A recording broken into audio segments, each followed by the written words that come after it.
I walk at night in the cinema Rosa, basking in the afterglow of our time together, sifting through notes and memories.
Do you remember when we first met? It was out by the Caroline docks and the ships were sailing in.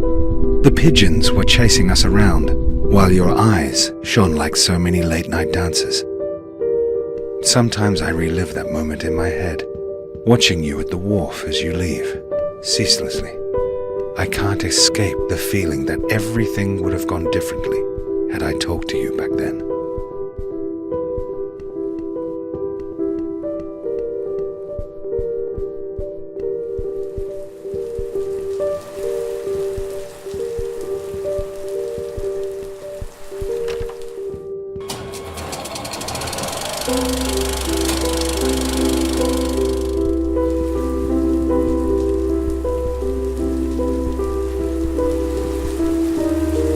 I have kept this diary hidden away from you, locked inside the cinema Rosa.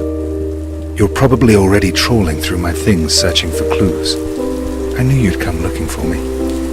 You always do.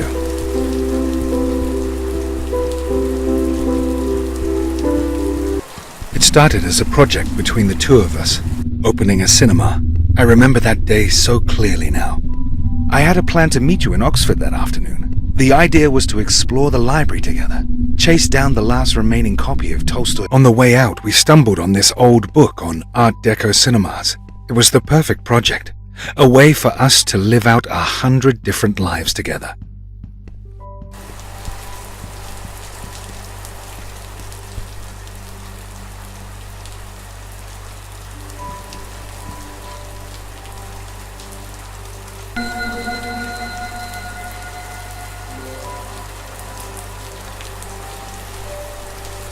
Even then there were warning signs. The fire in the projection room, the accident in the lobby. The newspapers began calling the place haunted. Maybe they were onto something. I've written out these directions. Read them carefully, so there won't be any mistake. Darling, that's me. July 1st, 5 o'clock, 102nd floor, top of the Empire State Building. Yes. That's it right there. It's the tallest building in the world. You can't miss that. No. It's the nearest thing to heaven we have in New York. You sure you take the elevator? Well, until we meet again, take care of yourself.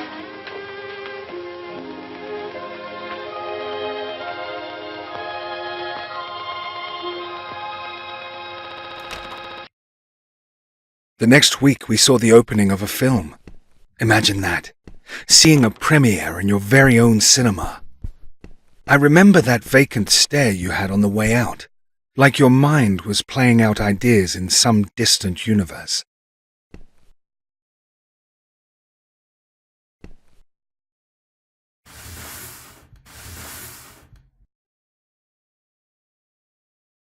It all comes back to those late-night stints in the office. You had this idea that if you worked hard enough, you could become someone else, someone better. Everything became a sale. Your voice, your movement, your belief system. Anything that wasn't tied down was sold off, until I could no longer recognize you. Months passed until things got worse. I was away on business, and when I came back, you could barely look at me. I saw the fire in your eyes, smoke filling up the projection room, everything we had worked towards collapsing in a single afternoon. Someone had disabled the fire alarms.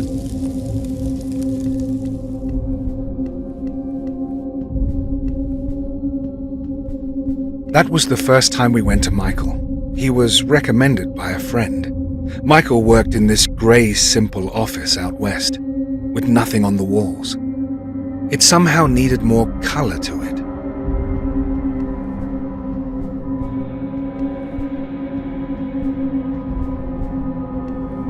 Michael said he couldn't help. It had gone on too long. It was already infecting your brain, seeping through neural networks like a worm through soil, erasing every memory.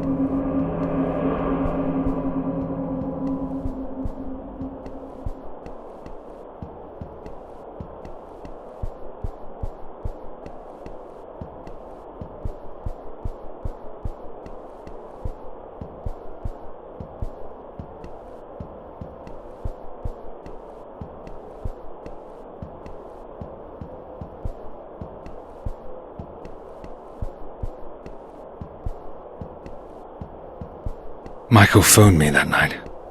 Said it would never be the same. I didn't believe him. I couldn't.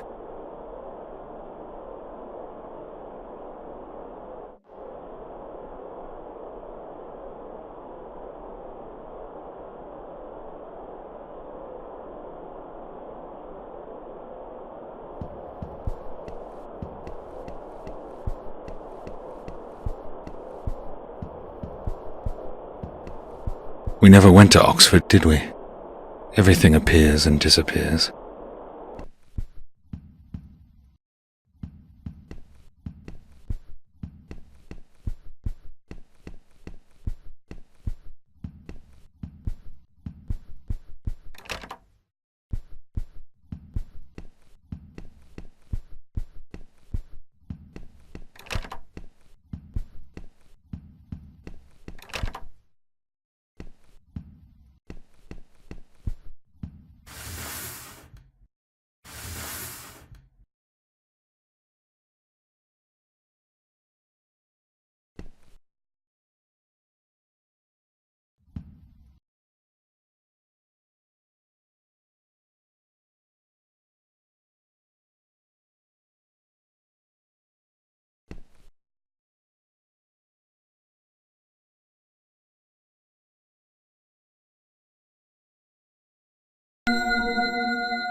The slamming of the door still echoes in the stillness of the cinema, in the long halls of sunlit lamps and furnishings, of the notes I've left everywhere of what you said that night.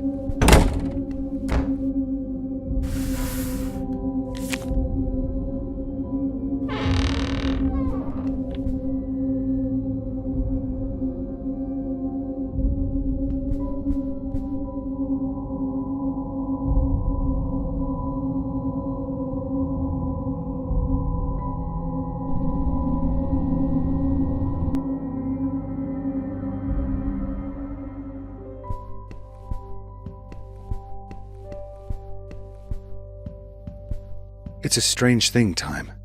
Relative. Dancing for each of us in different ways. depending on the neural networks running inside our minds. How much we've seen and how much we haven't. How much is new in the scene in front of us. I believe that's why time slows down when we fall in love.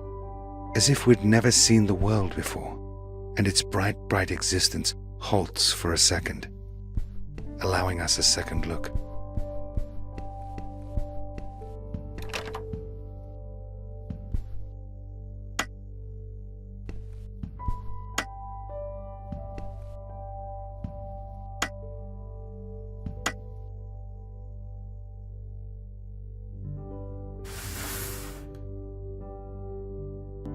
We sold the cinema to a man named Jim Whittingmore.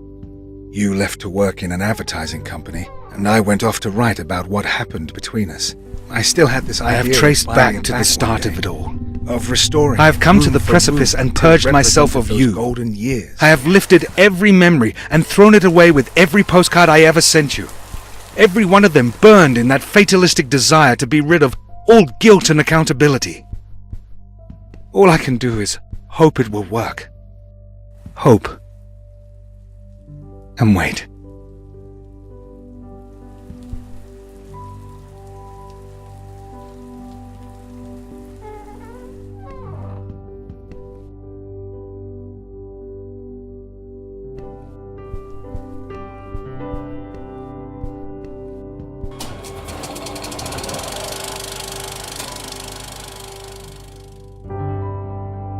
Dear Rosa, I hope you can find it in your heart to forgive me.